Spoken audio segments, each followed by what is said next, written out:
guys, it's Nick, and it's the series preview for the Rockford Icehogs versus Texas Stars.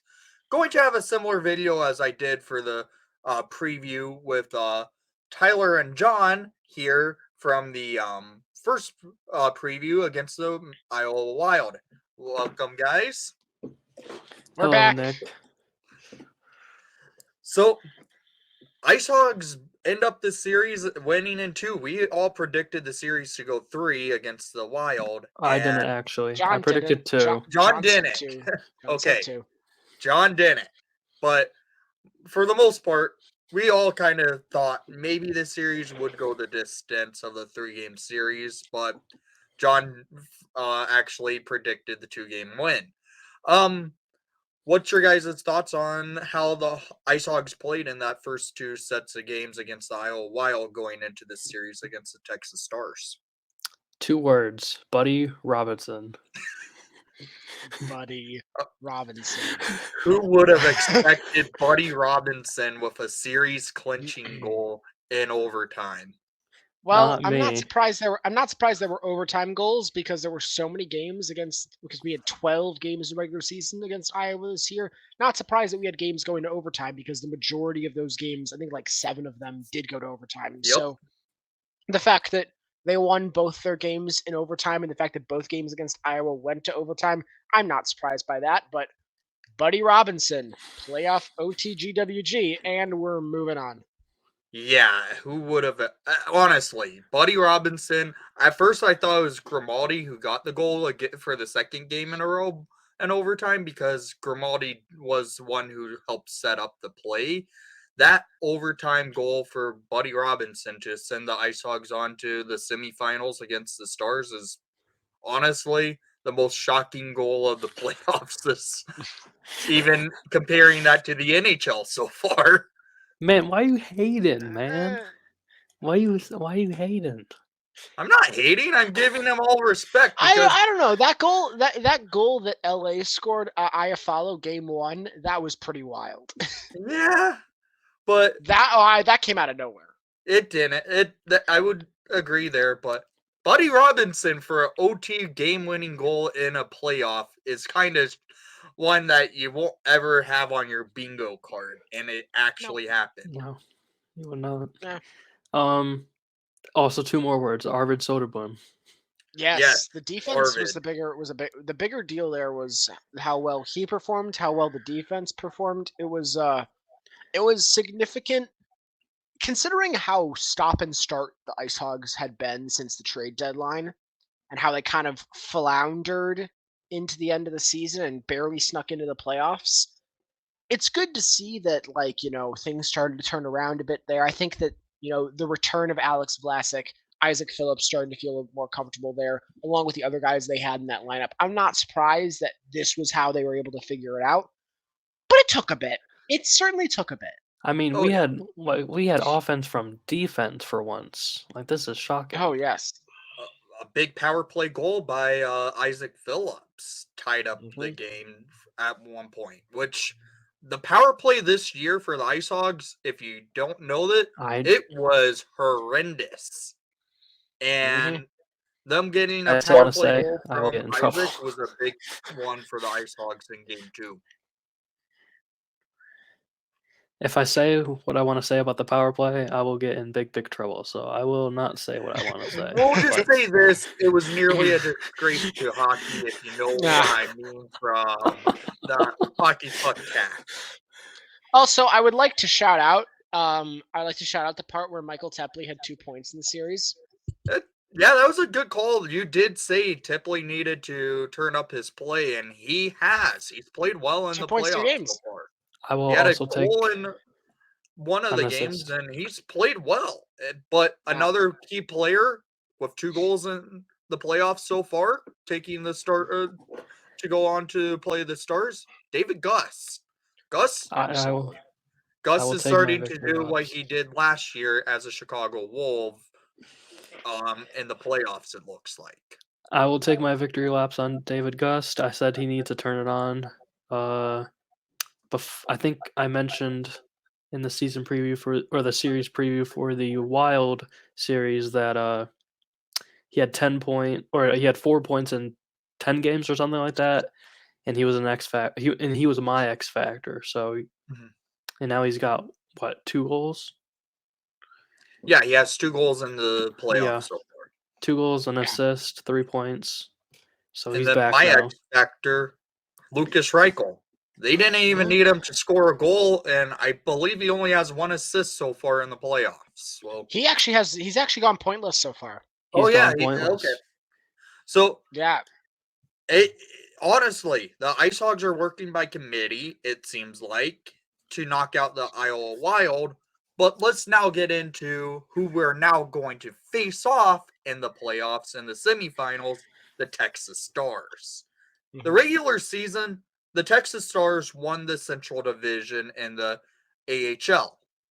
But their opponent, the Ice Hogs, actually won the season series against them 5-3 was the record. No overtime loss or shootout losses were a factor in this record for the Ice Hogs side of it. So 8 games in the regular season, and the Ice Hogs won 5 of them.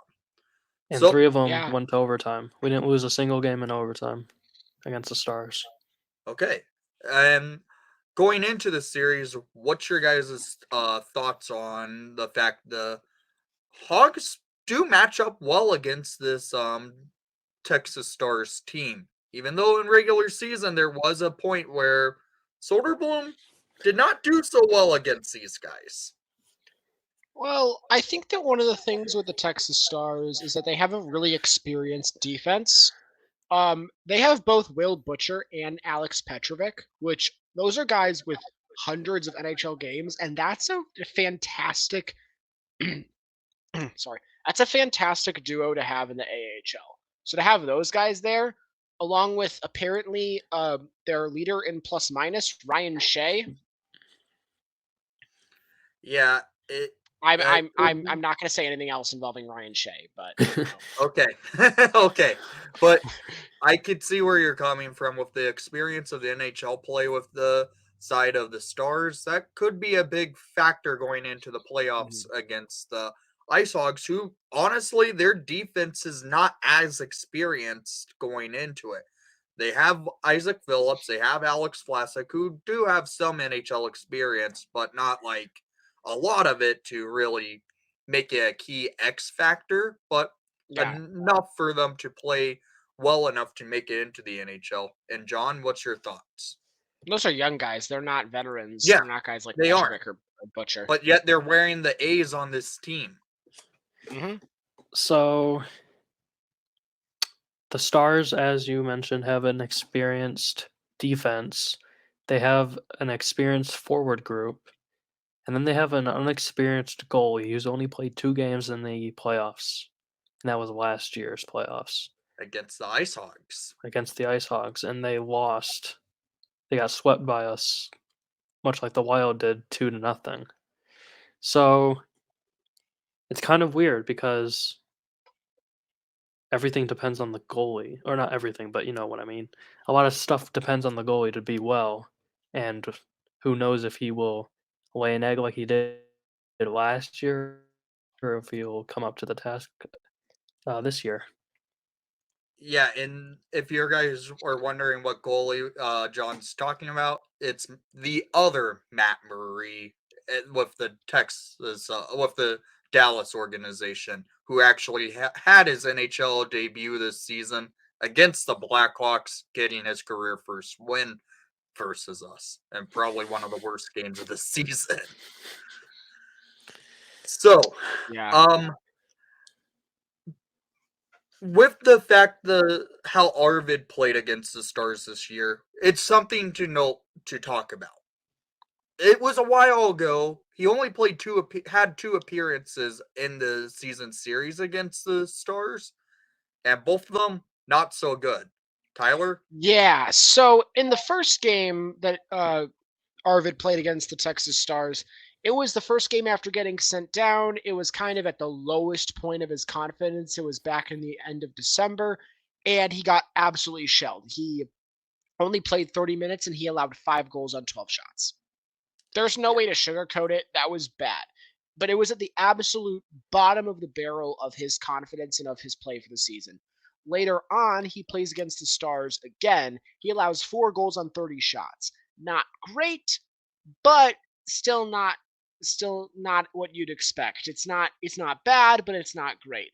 However, after that game was on February 22nd. The next game was February 24th. And every game since then, he's performed better and better and better. And since that game, every game since, including the playoffs, Soderblom has a 926 save percentage in those games. So, and that was like the very beginning of him starting to find himself, figure out what he was doing, and playing a lot better. And he's been what he was last year as of late. So I wouldn't really take the fact that those 2 games were against the Stars and put too much energy into them. I think what's more important is the fact that he's on a hot streak right now. And since those games, he's been a 926 goalie. Yeah. Arvid's been great since his last real stinker in the season against the Stars, and then after that, he's been back to what we should expect from Arvid. John, Yeah, any extra? the 2 games against the Stars basically were the beginning of his time in the AHL where he was awful and the end of his time in the AHL being bad before he figured it out. And now he's Yeah. been great. John, would you like to add on? So I just looked on AHL Tracker, and the Stars have the most goals in the league or had the most goals in the regular season with 262. The Icehogs were not very good at the defense. We gave up 200. Oh, we gave up 228 goals. That is a 12th worst in the league. So defense Now, has to be better than it has one been. thing there that I think might actually be important is one of their best offensive catalysts. He didn't put up the most points, but he was an important offensive catalyst. Was Thomas Harley. He's been playing with the Dallas Stars over the last couple games. He's not actually with his team right now, so not having him could be a factor here because he's playing up with their NHL team. So I think that there might be a slight reduction in terms of what they're able to create because one of their best offensive defensemen is not in the AHL right now. And I actually really like Thomas Harley as a He's good. prospect. He's really good. And Mhm. to note, we should also mention the Texas Stars. They didn't play in a play-in series like the Icehogs did. They're coming in off of 2 weeks off from playing a competitive game. But there have been some of the players, Tyler told me right before we filmed, that were called up to just kind of be part of the taxi squad almost with the Mhm. Dallas Stars, but apparently they've been sent down. Is that Yeah, correct? some of them were black aces. Specifically, Riley Tufte is the one that I saw, but he was just sent back down today for the purpose of bringing him back to the Texas Stars for the playoffs. But he's been training, he's been with the team, not playing games. So these guys aren't necessarily in game shape at the moment. There might be a little bit of rust there, but I mean, the Ice haven't played in like a week as well. So I think that at the point where one team hasn't played in a week, one team hasn't played in 2 weeks, I think that there's not as much you can say. It's kind of like how much rest is too much rest, and what's the difference really between a week and 2 weeks there? Yeah, but a 2 week difference versus a 1 week difference could be a big X factor just because one team, yeah, they are coming off a week of not playing, but they were already playing competitive hockey, almost playing Mhm. for their they were basically playing for their playoff lives, and the other team have just been sitting around, yes, probably training, but they haven't gotten into that playoff hockey action. It could be a little bit of a rusty type of first game going into this series, which the series is a best of 5, and we could be in for an interesting first game. I will have to say that right now. Mhm. So I did some more looking on AHL Tracker. For as good as the Stars were at scoring goals, they were not very good at the power play. Only a 17.8%. Interesting. And then they Okay. were pretty dominant on the penalty kill, 84.1. That's pretty good. I do trust our power play, especially when we have all of our best players out there. Yeah. But some guys are going to have to step up. There are definitely going to be some players, especially because it's a longer series. You move from best of 3 to best of 5. So I think there will need to be some guys who are able to step up there. And I Like hope we Wilshire. are able to get it. Oh, yes. Like he was playing Getting well. it. Like he was playing actually really well in his in the BMO. I listened to the game on that they played in Iowa. So I don't know how well he did in the Iowa game, but I can say for the BMO game, he was creating space, he was creating scoring chances. He just couldn't get on the board with Mhm. a an assist or a goal. Who So knows? I wouldn't Well, be too yeah. concerned with Lucas right If now. I remember correctly, Lucas plays well against the Texas Stars. He did last year, and I believe he played well against them when he was in the lineup against them this season in the regular season. I think If I, so. if I And had those over numbers, the last 4 games before the playoffs when he got sent back down, in those games, Reichel put up 3 goals, 2 assists for 5 points in 4 games, and he was a +3. So I don't know if I necessarily have too many concerns, especially because he is still playing relatively well. Yeah. But now we're playing against a better team than Iowa. We were able to escape that series with some overtime winners, but now we actually need to show up and show out, and that is why for me, my X factor in the series is absolutely Lucas Reichel.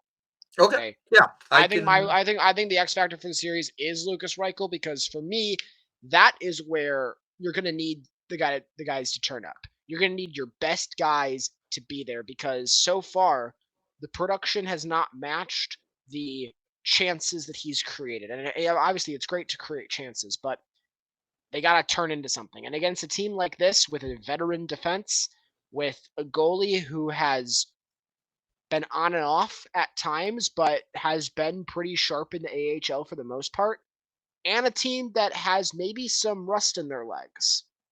You're gonna need your best guys to turn up and turn up big time, and that's where Lucas Reichel, along with David Gust, and especially, honestly, I think the best player on this team, no, besides Reichel, Rocco Grimaldi as well. He's gonna keep performing well, and he's been great. I mean, we are so Yeah. so lucky to have him in Rockford.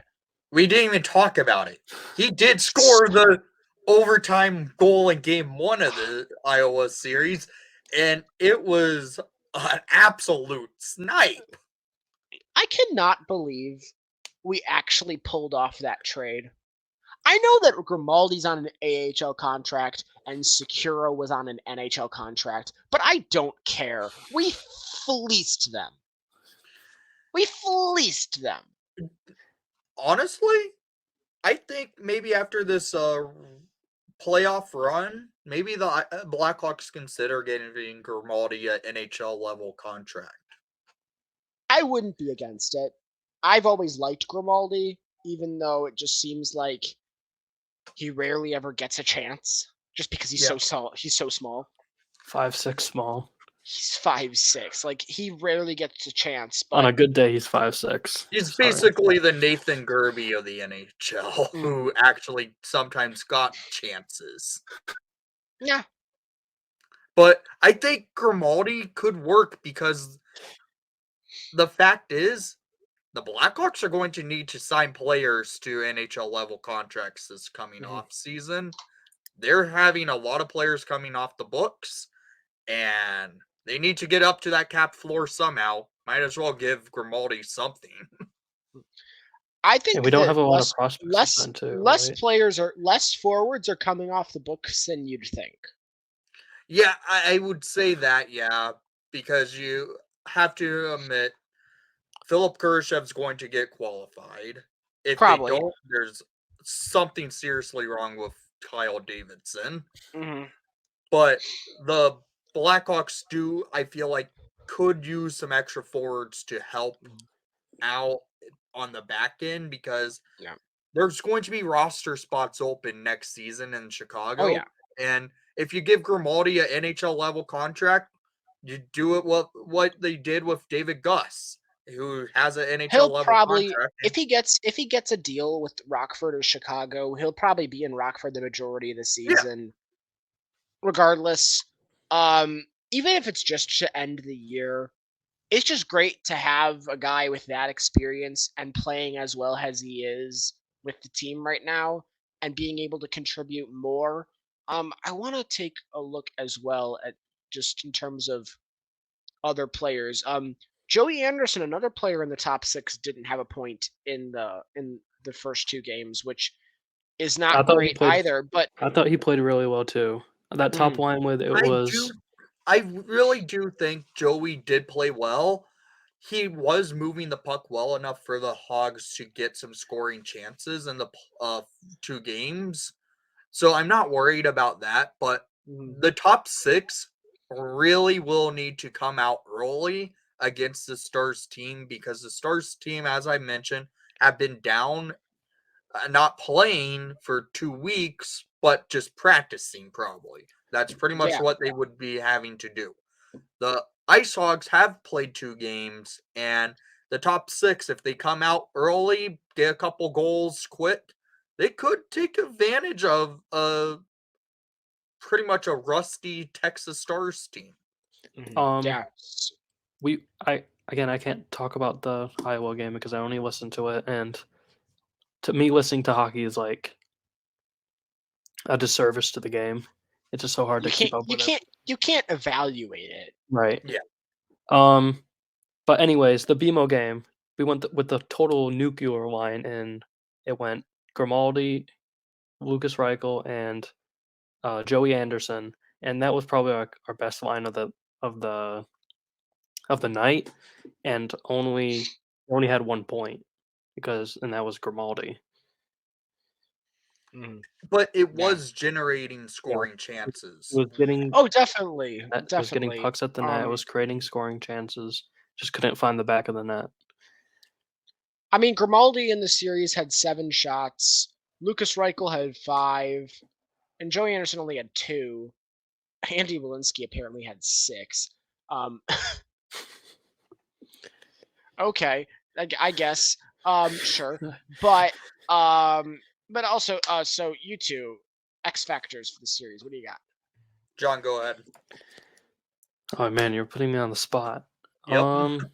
You had to think this was coming, though. Yeah, but I thought we were gonna wait for it down the line. I'll go Joey Tyler gave Anderson. us his, so it's now I'll go you. Joey Joey, Anderson.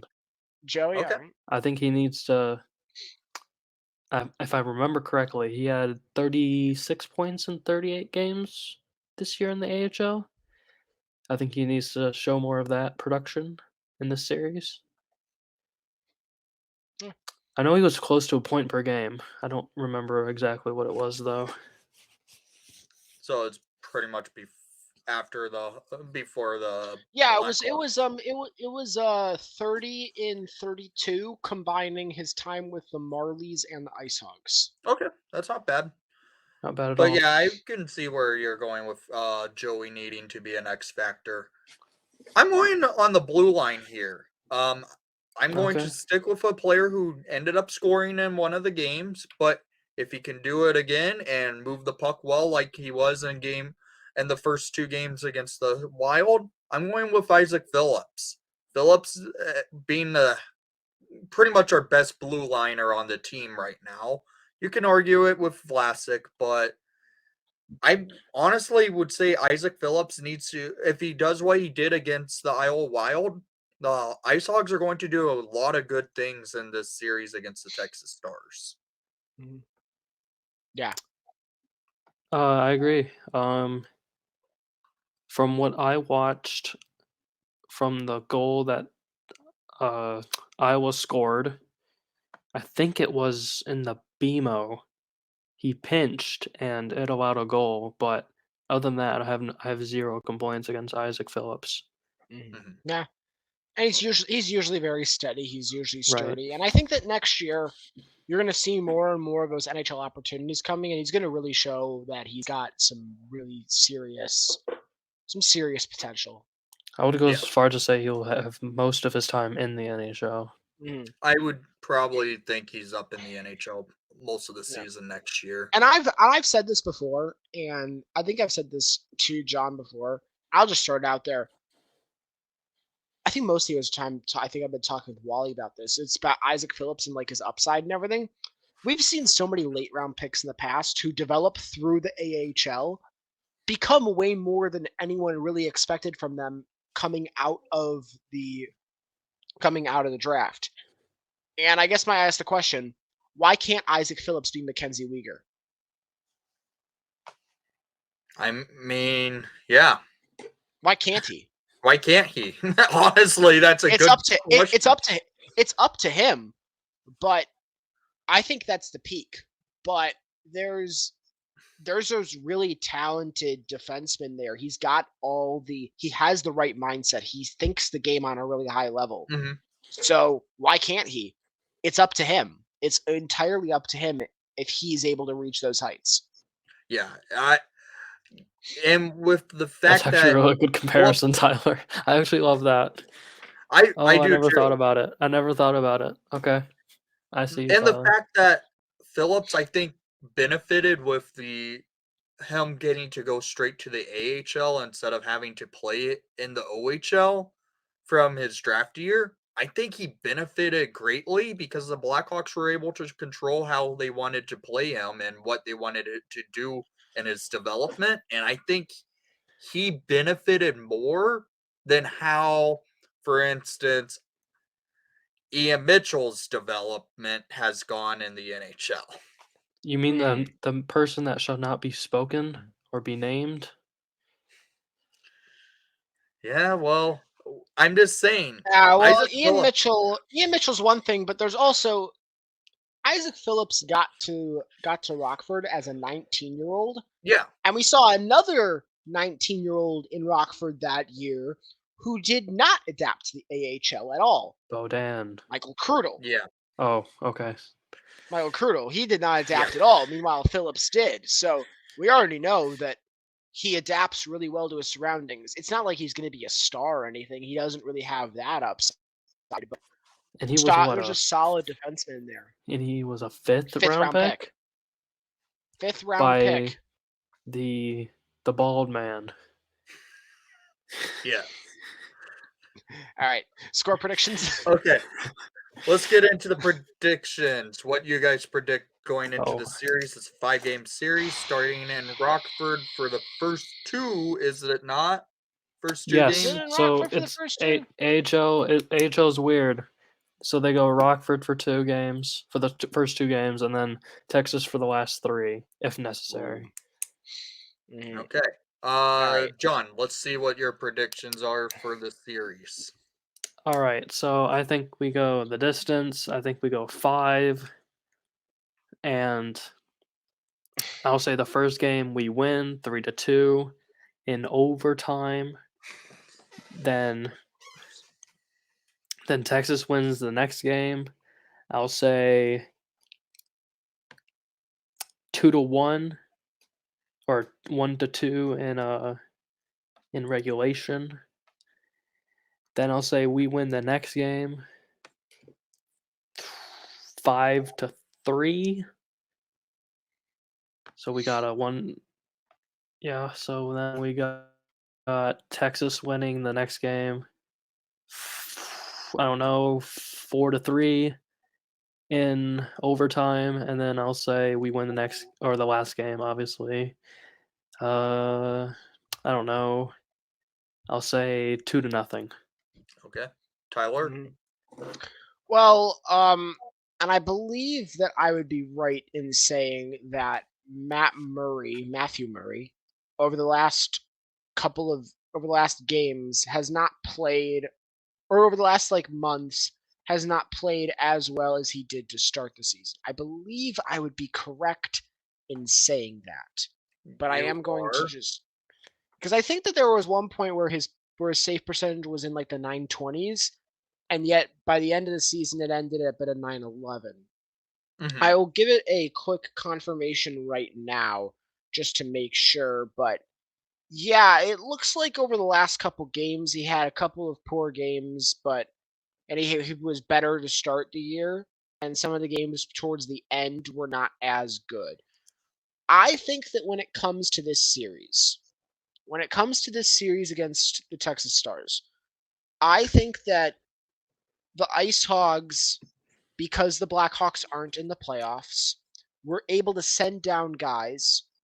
And I think similar to Iowa, as I said before, in a similar situation, Mm-hmm. they're dealing with the playoffs. In fact, it's the Wild versus the Stars. Thomas Harley's not here. Thomas Harley's not going to be here. That's a crucial defenseman they're not going to have. Yeah.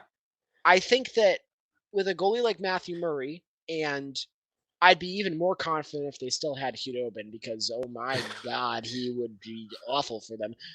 But I think that when it comes to this series, I'm going to say that the Ice Hogs win both games in Rockford. Okay. All right, I like that. I think they'll win both games in Rockford. I get to see I think two they'll wins. take both games in Rockford. I think that game 2 is when Reichel will have a points explosion and put up like 3 points. Okay, I like to see All right, that. so I'll say the first game is like 2-1 in overtime. That'll be a low scoring game. Second one will go 5-2. And then game 3 is where Texas is going to win it. I think they'll win pretty convincingly, and they'll make everyone think that they're going to win the series, and they'll win that game like 6-1. Okay. Okay, Tyler, But what the hell?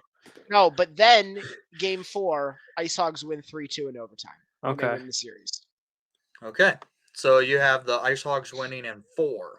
In 4, and it's mainly because even though Texas was really good this year, they're rusted, so I think they will get off to a slow start. And on top of that, they are weaker and we are stronger. Okay. And I kind of agree with you on your prediction of 4 games this series takes, and I have the Ice Hogs winning it in 4 as well. I just think the same situations, but I will make my goal predictions per game.